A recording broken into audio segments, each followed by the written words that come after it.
misterius. Hari itu aku bersama seorang wanita mendatangi sebuah tempat yang cukup indah pemandangannya. Keindahan tempat itu seakan-akan membuatku terhipnotis oleh alam. Aku tak dapat melihat keberadaan orang lain di tempat itu, bahkan aku tak dapat merasakan dinginnya air hujan yang sedari tadi jatuh membasahi tubuhku. Lama aku berdiam diri menatap satu arah. Seorang wanita yang bersamaku tadi datang menghampiriku dan berkata, "Kak, aku ingin pulang," katanya sambil menarik lengan bajuku. Aku baru sadar dia adalah adikku, namanya Putri. Saat aku akan mengembalikan badan dan melangkahkan kakiku di tempat itu, tiba-tiba arah mataku kembali tertuju pada sebuah pohon yang berdiri cukup tinggi di hadapanku. Aku menatap pohon itu sejenak dan berkata dalam hati, "Bunga anggrek," tapi pandanganku mulai kabur dan aku melihat sepertinya ada sesuatu yang menghalangi pandanganku itu. Tapi aku tak tahu apa itu. Lama aku berdiri menatap pohon itu dengan pandangan sedikit kabur. Putri kembali menarik dengan bajuku dan berkata, "Kakak, aku lapar." Meskipun sedikit penasaran, tapi aku harus tetap pulang. Lagi pula hari semakin malam. Keesokan harinya aku berniat pergi mengunjungi tempat itu bersama seorang wanita yang bernama Lia. Dia adalah kekasihku. "An, mana bunga anggreknya?" tanya Lia saat kami telah sampai di tempat itu. "Kok gak ada, An?" sambungnya. "Iya, kok gak ada ya, Li?" tanyaku penasaran. Aku seperti telah tertipu oleh pemandangan di hari itu. Pemandangan yang sangat indah itu tak ada lagi di tempat ini. Yang ada hanya rerumputan yang tingginya sampai betis dan burung-burung yang berterbangan karena ketakutan melihat manusia. Beberapa hari setelah kejadian itu, aku mendatangi tempat itu lagi, tapi kali ini aku hanya seorang diri. Ini benar-benar aneh. Kenapa pemandangan di tempat ini berubah lagi? Ada apa dengan tempat ini? Tanyaku dalam hati. Di saat itu juga angin bertiup sangat kencang dan aku mencoba menggapai pohon tinggi itu untuk melindungi di bawahnya. Tapi aku melihat seorang wanita terduduk dengan lemas dan tak berdaya sambil memegang sebuah sapu dengan berwarna putih. "Siapa dia?" tanyaku dalam hati dan mendekatinya dengan perlahan.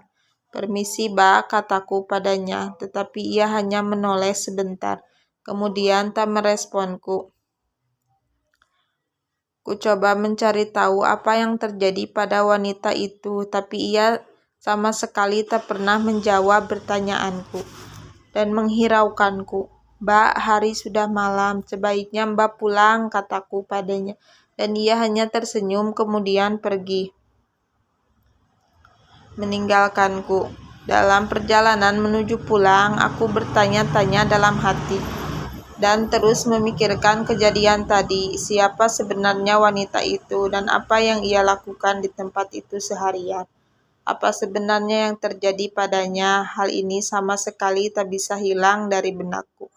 Wanita itu telah membuatku penasaran dengan hal yang telah terjadi di hari ini.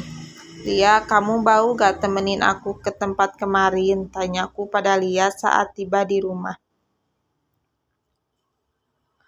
"Apa sih menariknya tempat itu, An?" tanya Lia sedikit kesal pada teman itu. "Aku ingin mencari tahu sesuatu hal tentang tempat itu, Lia. Aku rasa tempat itu tidak beres, An. Kamu kenapa sih akhir-akhir ini aneh banget? Kamu itu udah gak seperti yang dulu lagi. Kamu yang dulu itu gak suka banget kalau diajak ke tempat yang penuh dengan rumput-rumput dan banyak hewannya. Tapi sekarang kamu justru malah suka banget sama tempat itu. Bahkan kamu sampai lupa makan siang hanya karena tempat itu. Katanya dunia emang udah kebalik kali ya," kata Lia kesel. "Lia, aku mohon temani aku ya," kataku setelah memohon. Oke, tapi ini yang terakhir ya. Kan setelah itu aku maupun kamu gak boleh mendatangi tempat itu lagi. Benar kan, Lia? Tempat ini tuh benar-benar gak beres, kamu lihat sendiri buktinya sekarang, kataku saat keesokan harinya kembali ke tempat itu bersama Lia. Iya An, aku benar-benar gak ngerti dengan semua ini. Ini benar-benar gak beres. Kamu tahu gak Lia apa yang aku temui di tempat ini kemarin? Aku menemukan seorang wanita yang sedang duduk tak berdaya sambil memegang sebuah sapu tangan putih. Saat aku bertanya, dia sama sekali tidak meresponku dan melihatku, tapi saat terakhir aku ingin pulang, dia malah tersenyum padaku, kemudian meninggalkanku. Di tempat ini, aku rasa wanita itu ingin memberitahu sesuatu padaku, An, tapi dia ingin kamu datang sendiri. Tapi Li, aku sudah janji sama kamu kalau aku tidak akan datang lagi di tempat ini. Gak An, kamu boleh datang di tempat ini.